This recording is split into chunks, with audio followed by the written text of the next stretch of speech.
Telugu popular TV. ఇప్పుడు మనతోటి geo political analyst Suresh కొచ్చటిల్ గారు ఉన్నారు. నమస్కారం సురేష్ గారు. నమస్కారం. సురేష్ గారు, 20 ఏళ్ల తర్వాత బంగ్లాదేశ్ లో భారీ రాజకీయ మార్పు. తారిక్ రెహమాన్ ఆధ్వర్యంలోని బిఎన్పి 212 స్థానాలతోటి భారీ సక్సెస్ సాధించింది. అంటే ఇప్పటిదాకా మనకి షేక్ హసీనా తోటి మంచి రిలేషన్స్ ఉండేవి. ఇప్పుడు తారిక్ రెహమాన్ వచ్చారు. ఏ విధంగా ఉండబోతోంది మన రిలేషన్స్? జమాత్ కన్నా బెటర్ ఉంటుంది అది చాలా క్లియర్. అది ఎందుకంటే తారిక్ అన్వర్ అనే మనిషి అట్లీస్ట్ ఒక స్టేబుల్గా ఉన్న మనిషి.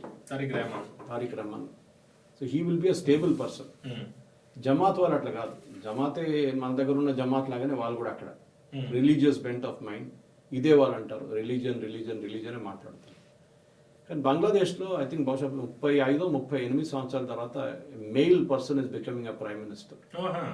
ఇప్పుడు దాకా మహిళ అనే ప్రైమ్ మినిస్టర్ ఉండేది. దీనికన్నా ముందు ఖాలిదా జియా ఉన్నప్పుడు భారీ పవర్ షిఫ్ట్ కదా 212 సీట్స్ అంటే. Yes, I was surprise. ఎందుకంటే చాలా మటుకు ఒపీనియన్ పోల్స్ చెప్పారంటే చాలా క్లోజ్గా ఉండబోతుంది.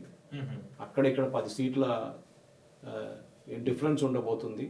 అది కాకుండా మెజారిటీ రాకపోతే వీళ్ళిద్దరు కలిసి పరిపాలిస్తారని చెప్పారు. అది కూడా అది చాలా పెద్ద డేంజర్. అది ఇంకా ఎందుకంటే మెజారిటీ రాకపోతే 150 సీట్లు రాకపోతే 130కి వచ్చి ఆగి దాని తర్వాత జమాత్ సపోర్ట్ తీసుకోవాలంటే డెఫినెట్ గా Jamaate Islami and others just 62-77 దాకా వచ్చాయండి అంతే.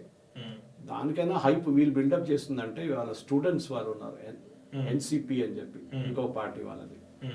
వాళ్ళు గెలుస్తారు, అది ఇది వీలే కదా అజిటేషన్ చేశారు, వీళ్ళు గెలిపిస్తారు అని. కానీ అది మొత్తం మటాష్ అయిపోయింది కంప్లీట్ గా, నోవేర్ అబ్సల్యూట్లీ. సో ఈ హైప్ బిల్డప్ చేశారు. కానీ ఇప్పుడు బంగ్లాదేశ్ క్రాస్ రోడ్స్ లో ఉంది పవన్ గారు. ఇక్కడి ముందుకు వెళ్ళాలంటే వాళ్ళకి ఒకటి భారతదేశ సహకారం లేకుండా వాళ్ళు ఏం చేయలేరు. వాళ్ళు ఎంత సహకారం పాకిస్తాన్ దగ్గర తీసుకున్నా కానీ భారతదేశం సహకారం లేకుండా వాళ్ళు ఏం చేయలేరు. ఇది చాలా క్లియర్. ఇది ఇప్పుడు మన దాంట్లో భారతదేశం వైపు నుంచి పాజిటివ్ యాక్టివ్ మోదీ గారు ట్వీట్ చేశారు. మోదీ గారు కంగ్రాచులేషన్ చెప్పారు, అన్ని చేశారు. ఈవెన్ వాళ్ళ అమ్మగారు చనిపోయినప్పుడు ఒక నెల ముందు జయశంకర్ గారు అటెండ్ చేశారు ఫ్యూనరల్. అది మనం చూసాము. మనకి బంగ్లాదేశ్ ప్రాబ్లం ఏమి లేదు. ఒకటి వాళ్ళ వైపు నుంచే ప్రాబ్లం. షేక్ హసీనా అక్కడి నుంచి పారిపోయి వచ్చి మన దేశంలో ఉందా ఫస్ట్ మహిళ కాదు కదా. దీనికన్నా ముందు మనం చూసాం తస్లీమా నస్రీన్ పారిపోయి వచ్చిందా బంగ్లాదేశ్ నుంచి. చెప్పుకోవచ్చు she is not a prime minister, writer. ఎందుకు పారిపోయి వచ్చింది? అక్కడ ఉన్న ఇస్లామిస్ట్ ప్రాబ్లం. లజ్జా అనే పుస్తకం రాసినప్పుడు హిందువుల మీద జరిగే అత్యాచారాల గురించి రాసినప్పుడు అక్కడ ఆమెను తరిమి కొట్టారు. చాలాసార్లు హైదరాబాద్ కూడా వస్తుంటుంది. ఇక్కడ మన వాళ్ళు ప్రెస్ క్లబ్ లో ఫ్లవర్ పాట్ తీసుకొని కొట్టారు ఎంఐఎం వాళ్ళు. I think now she is the citizen of Sweden or Finland. ఇది పవన్ గారి ప్రాబ్లం. అంటే షేక్ హసీనా టైంలో ఇండియా బంగ్లాదేశ్ రిలేషన్స్ ఒక గోల్డెన్ ఎరాగా చెప్తూ ఉంటారు కదా. ఇప్పుడు బిఎన్పి తోటి ఎట్లా ఉంటుంది రిలేషన్? ఇది ఏదైనా రిస్క్ లాంటిది ఏదైనా ఉందా? ఏం లేదు. ఐ థింక్ ఈయన కొంచెం సెన్సిబుల్ గా మనిషి ఈయన. ఎందుకంటే అదే చెప్పాను, మరి జమాత్ వచ్చింది అనుకోండి ఇదే ప్రాబ్లం ఉంటుంది. కానీ షేక్ హసీనా టైంలో ఎస్ భారతదేశంతో ఫ్రెండ్లీగా ఉన్నారు. ఎందుకంటే భారతదేశం చాలా మటుకు ఆమెకు సహాయం చేసింది. ఫర్ ఎగ్జాంపుల్ వీళ్ళ మన అదానీ వాళ్ళకి పవర్ ప్లాంట్ ఉంది జార్ఖండ్లో, బంగ్లాదేశ్ కోసం కట్టారు. అది స్పెసిఫిక్గా అక్కడ కోల్ బేస్డ్ ప్లాంట్, అది థర్మల్. అక్కడి నుంచి పవర్ 17% to 20% బంగ్లాదేశ్ పవర్ అక్కడి నుంచి జనరేట్ అయ్యి అక్కడికి వెళ్తుంది బంగ్లాదేశ్కి. ఇప్పుడు కూడా వాళ్ళు మోదీ 300 మిలియన్ అంత కట్టాలి మనకి. అంటే సెక్యూరిటీ విషయం కావచ్చు, లేకపోతే ఎక్స్ట్రీమిజం విషయంలో కావచ్చు, షేక్ హసీనా టైంలో కొద్దిగా స్ట్రాటజిక్ పార్ట్నర్ గా ఉండేది కదా. ఎట్లా మనకి ఉపయోగపడేది? ఆమె ఏం చేస్తుందంటే ఈ జమాత్ ని ఫస్ట్ బ్యాన్ చేసి పడేస్తుంది. వాళ్ళే అందరికైనా పెద్ద ప్రాబ్లం. దాని తర్వాత మీరు చూసుంటారు కొంతమంది అక్కడ ఇన్ఫ్లుయెన్సర్స్ కానీ బ్లాగర్స్ని చంపారు, 2-3 చనిపోయారు అసాసిన్ చేసి. ఇప్పుడు హిందువుల మీద అత్యాచారాలు జరిగినాయి. దాన్ని ఆపాల్సి వస్తుంది. దాన్ని ఆపకపోతే then Tarique will also be a failure. ఆయన క్యాంపెయినింగ్ టైంలో అన్నారు నేను హిందువులతో చాలా ఫ్రెండ్లీగా ఉంటాను. హిందువులు తక్కువ కాదు, ఆల్మోస్ట్ 1 కోటి మంది ఉన్నారు అక్కడ. సో హిందువులు ఈసారి ఏం చేశారంటే I think Awami League and Hindu voters హోల్సేల్గా బిఎన్పికి ఓటేశారు. దాంట్లో డౌట్ లేదు. దానికోసం అందుకే ఇన్ని సీట్లు వచ్చినాయి వాళ్ళకి. ఇంత థంపింగ్ మెజారిటీ రావాలంటే అదొకటే రీజనింగ్ ఉండొచ్చు. అవామీ లీగ్ సపోర్టర్స్ ఎవరికి ఓటేస్తారు? 49% 50% పడ్డది ఓట్లు, ఎక్కువ పడలేదు. కానీ అప్పుడు కూడా ఆ 50%లో కూడా చాలామంది అవామీ లీగ్ అండ్ హిందూస్ వాళ్ళు స్పెసిఫిక్ అవామీ లీగ్కి ఎప్పుడు హిందువులే ఓటేస్తుండే వాళ్ళకి. హిందువులు ఇంకెవరికి ఓటేయరు. కానీ ఇప్పుడు ఏం చూస్తున్నాడు, ఇప్పుడు ఉన్న పరిస్థితుల్లో తారిక్కి there is no choice, he has to support his country. అంటే మైనారిటీ హిందువుల విషయంలో భారత్ ఎప్పుడు కూడా మన దేశం ఆందోళన వ్యక్తం చేస్తూ ఉంటుంది మైనారిటీ హిందువుల విషయంలో. దీన్ని ఇప్పుడు బిఎన్పి ఎట్లా హ్యాండిల్ చేసే అవకాశం ఉంది? ఎలా చేయాలి? హ్యాండిల్ చేయాల్సింది ఫస్ట్ ఆఫ్ ఆల్ ఈ ఎక్స్ట్రీమిస్ట్ ఎలిమెంట్స్ ఉన్నారు చూడండి వాళ్ళ దేశంలో, ఏది జిహాదీలు, వాళ్ళని అరికట్టాల్సి వస్తుంది. వాళ్ళకి మొత్తం బ్యాన్ చేసి లేకుంటే వాళ్ళని జైలు వేసి ఏదైనా చేయాల్సి వస్తుంది. ఎందుకంటే లేకుంటే వాళ్ళు రేపు ఈయన తల మీద కూర్చొని ఆడుకుంటారు. అది డెఫినెట్గా జరుగుతుంది. ఫస్ట్ స్టెప్ ఏంటంటే he has to control the extremist. ఆ ఎక్స్ట్రీమిస్ట్ని కంట్రోల్ చేయాలంటే ఫస్ట్ ఆయన ఒక క్లీన్ గవర్నమెంట్ ఇచ్చిన తర్వాత చట్టం తీసుకొచ్చి, చాలా మటుకు కొత్త చట్టాలు కావాలంటే ఉన్న చట్టాలు చాలా యాక్చువల్లీ ఈ రిలీజియస్ ఎక్స్ట్రీమిస్ట్ గ్యాంగ్స్ని బయటికి తీసేసేయాల్సింది. ఆయన మీద ప్రాబ్లం అన్నిటికంటే ఎక్కువ అంటే యుఎస్ అక్కడ కూర్చున్నారు. ఇప్పుడు వచ్చి ప్రతి మాట యుఎస్ వాళ్ళని ఏం చెప్తారు, డైలాగ్ కొడుతున్నారు ఆయన మీద. యుఎస్ ఇన్స్ట్రక్షన్స్ ఇస్తున్నారు. ఇప్పుడు దాకా ఉన్న so called government, Yunus government is useless absolute. అది మామూలుగా మధ్యలో వచ్చింది కదా. వాళ్ళు ఇన్ఫ్లేషన్ కంట్రోల్ చేయలేకపోయారు, వైలెన్స్ చాలా పెరిగింది, ఎకానమీ పడిపోయింది. ఇప్పుడు బంగ్లాదేశ్ మళ్ళీ రికవర్ అవుతుందంటే మనం చూడాల్సింది. ఈ గవర్నమెంట్ ఫస్ట్ ఆఫ్ ఆల్ వాళ్ళకి డబ్బులు లేవు వాళ్ళ దగ్గర, పాకిస్తాన్ లాగానే మొత్తం దివాలా అయిపోయారు, వాళ్ళు కంప్లీట్ బ్యాంక్రప్ట్ అయిపోయారు. కానీ యూఎస్ వాళ్ళకి డబ్బులు ఇస్తారు, పాకిస్తాన్కి ఇచ్చాకనే ఎక్కువ డబ్బులు వీళ్ళకి ఇస్తారు. ఎందుకంటే యూఎస్కి బంగ్లాదేశ్ కావాలి. అక్కడ కూర్చొని చైనాని కంట్రోల్ చేస్తారు, సౌత్ చైనా సీని కంట్రోల్ చేస్తారు, బే ఆఫ్ బెంగాల్ కంట్రోల్ చేస్తారు. ఇది వాళ్ళ మెయిన్ స్ట్రాటజీ. కోకో ఐలాండ్స్లో కూర్చున్న అండమాన్స్ నికోబార్ పైన ఉన్న కోకో ఐలాండ్, మయన్మార్ పక్కన ఉన్న చిన్న ఐలాండ్ చైనీస్ వాళ్ళు ఉన్నారు, వాళ్ళ మీద నిఘా ఉంటుంది. సో బంగ్లాదేశ్ వాడుతుంది. మీకు గుర్తుంటుంది షేక్ హసీనా ఒక స్టేట్మెంట్ చేశారు అప్పుడు, before she was throne out. ఒక ఇంగ్లీష్ వైట్ మ్యాన్ వచ్చి నా దగ్గర అడిగాడు, సార్ క్రీక్ ఐలాండ్ కావాలని చెప్పి, నేను ఇవ్వనని చెప్పాను. మీకు గుర్తుంటుంది, white man can only be an American now in this case. మీకు చాలా క్లియర్గా తెలిసిపోతుంది. వైట్ మ్యాన్ అయితే ఇండియా నుంచి రాడు కదా. So obviously that is the reason. Sheikh హసీనాని అక్కడ డిస్పోజ్ చేసింది అమెరికన్ సీక్రెట్ సర్వీస్ అని చెప్పొచ్చు.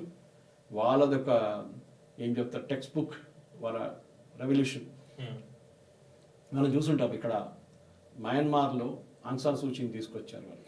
దాని తర్వాత అక్కడ ఆర్మీ వచ్చి టేక్ ఓవర్ చేసుకున్నారు, ఆమె పోయింది. నేపాల్ అదే చేశారు, నేపాల్ గవర్నమెంట్.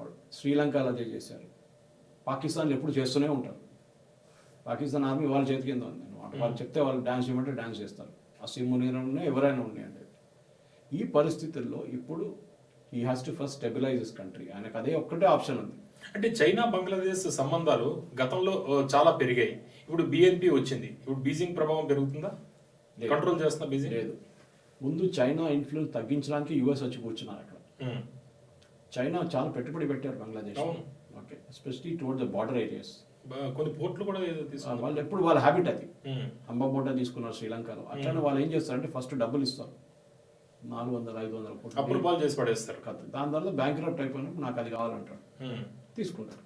శ్రీలంకలో అదే జరిగింది, దిబూటీలో అదే జరిగింది. ఆఫ్రికాలో ప్రతి దేశం వాళ్ళు ఎక్కడ వెళ్ళినా కానీ అప్పులు ఇస్తారు. ఆ అప్పులు ఎవరు కట్టలేరు. మా దగ్గర కేరళలో దీన్ని బ్లేడ్ కంపెనీలు అంటారు. అంటే కోసేస్తారు అనమాట. వాళ్ళు 38% ఇంట్రెస్ట్ తీసుకుంటారు. ఎవడు కడతాడు అంత ఇంట్రెస్ట్? ఎవడు కట్టలేదు, అవసరానికి తీసేసుకుంటారు అప్పుడు. సో ఇది ఎంత ఇచ్చారో తెలియదు ఇంట్రెస్ట్, కానీ వీళ్ళు కట్టలేరు. అంత పెద్ద డబ్బులు ఇస్తారు. బెల్ట్ రోడ్ ఇనిషియేటివ్ అని చెప్పారు చూడండి వీళ్ళది. ఇదే వీళ్ళ మెయిన్ స్ట్రాటజీ అన్నమాట. ఇట్లాంటి పరిస్థితిలో పవన్ గారు ఇప్పుడు వచ్చిన గవర్నమెంట్కి ఇంత మెజారిటీ ఉన్నప్పుడు ఎక్స్క్యూజ్ ఏం లేదు. ఫస్ట్ వాళ్ళ దేశంలో ఉన్న ఈ రిలీజియస్ ఎక్స్ట్రీమిస్ట్ని అరికట్టాలి. అది ఫస్ట్ స్టెప్. దానికి ఈవెన్ అమెరికా కూడా అప్రిషియేట్ చేస్తారు. ఎందుకంటే నైజీరియాలో ఒక ప్రాబ్లం నడుస్తుంది, మీకు తెలుసు. అక్కడ ఉన్న ఇస్లామిక్ ఎక్స్ట్రీమిస్ట్ క్రిస్టియన్స్ని చంపుతున్నారంటే అమెరికా ఫోర్సెస్ని పంపించారు. అది ఇక్కడ కూడా చేయొచ్చు వాళ్ళు. ఎందుకంటే ఇప్పుడు హిందువుల మీద చేసే దాడి భారతదేశంలో ఉన్న కోపం అది మాకు చాలా ఎక్కువ, మనకు తెలిసిందే బంగ్లాదేశ్ మీద. ఇప్పుడు కూడా బంగ్లాదేశ్ నుంచి ప్రతిరోజు వందలాది మంది మెడికల్ వీసా తీసుకొని ఇండియాకి వస్తున్నారు. ఎందుకంటే వాళ్ళ దగ్గర ఇన్ని సంవత్సరాలు అయినా కూడా ఒక మెడికల్ ఫెసిలిటీ ప్రాపర్ క్రియేట్ చేయలేకపోయారు వాళ్ళు. మన దగ్గర ఉన్న పెద్ద పెద్ద హాస్పిటల్స్కి వచ్చి చెన్నై కానీ హైదరాబాద్ కానీ కోల్కతాలో వచ్చి ట్రీట్మెంట్ తీసుకుంటారు వీళ్ళు. ఎందుకు అంటే ఆ డెసిషన్ మనతోనే 71లో మనం కదా వాళ్ళకి ఇండిపెండెన్స్ ఇప్పించింది. దాని తర్వాత ఎందుకు డెవలప్మెంట్ జరగట్లేదు? షేక్ హసీనా తప్పో, లేకుంటే దాని ముందు ఉన్న గవర్నమెంట్స్ తప్పో, ఖాళీదా జియా తప్పో చెప్పలేము. అంటే హసీనా టైంలో గోల్డెన్ ఎరా ఎలా చెప్పాము, ఇప్పుడు తారిక్ విషయం బిఎన్పి వచ్చాక అదే గోల్డెన్ ఎరా మళ్ళీ వచ్చే అవకాశం ఉందా? లేకపోతే లాంగ్ లో స్ట్రాటజికల్ ఒక చిల్ ప్రారంభం. గోల్డెన్ ఎరా అనేది అదే మిస్కన్సెప్షన్. నేను మొన్న కూడా దాని స్టాటిస్టిక్స్ చెక్ చేసినప్పుడు ఒక వీడియో కూడా చూశాను దాంతో. పర్ క్యాపిటల్ ఇన్కమ్ వాళ్ళు మన దగ్గర వచ్చేసారని చెప్తున్నాను, విచ్ ఇస్ రాంగ్. వాళ్ళ పర్ క్యాపిటల్ క్యాలిక్యులేషన్ తప్పు. అది ఫస్ట్ మనం అర్థం చేసుకోవాలి. That is not the correct calculation per capital. మన ఎకానమీ ఎక్కడ ఉంది, వాళ్ళ ఎకానమీ ఎక్కడ ఉంది, చాలా దూరం. సో ఈ భారతదేశంలో కొన్ని ఆపోజిషన్ పార్టీస్కి ఇది కొంచెం అని చెప్తారు, మోదీ గవర్నమెంట్ కొంచెం ఫింగర్ చేయడానికి ఒక ఆపర్చునిటీ ఉంది. చూడండి వాళ్ళ పర్ క్యాపిటల్ మనకన్నా ఎక్కువ, తర్వాత క్యాలిక్యులేట్ చేస్తే కాదు. పర్ క్యాపిటల్ అంటే ప్రతి మనిషికి ప్రతి సంవత్సరం వచ్చే ఆదాయం, వాళ్ళకి వచ్చే ఆదాయం కాదు, కంట్రీకి మొత్తం వచ్చే ఆదాయం తీసుకొని అంతమంది పాపులేషన్కి డివైడ్ చేస్తారు. దాంట్లో మన దేశంలో కూడా 2000 అంతే 3000 కోట్లు $3,000 ప్రతి సంవత్సరం. $3,000 ప్రతి సంవత్సరం మన పర్ క్యాపిటల్ ఇన్కమ్. కానీ దాంట్లో అదానీ డబ్బులు ఉంటుంది, అంబానీ డబ్బులు ఉంటుంది, అందరి డబ్బులు ఉంటుంది, మీ డబ్బులు ఉంటుంది, నా డబ్బులు ఉంటుంది. మొత్తం అన్నీ యాడ్ చేసి 140 కోట్లు డివైడ్ చేసి ఇంత అని చెప్తారు. యుఎస్లో అదే డివైడ్ చేసినప్పుడు $90,000 ప్రతి సంవత్సరం వాళ్ళ పర్ క్యాపిటల్. ఆలోచించండి, ఎక్కడ $3,000, ఎక్కడ $90,000.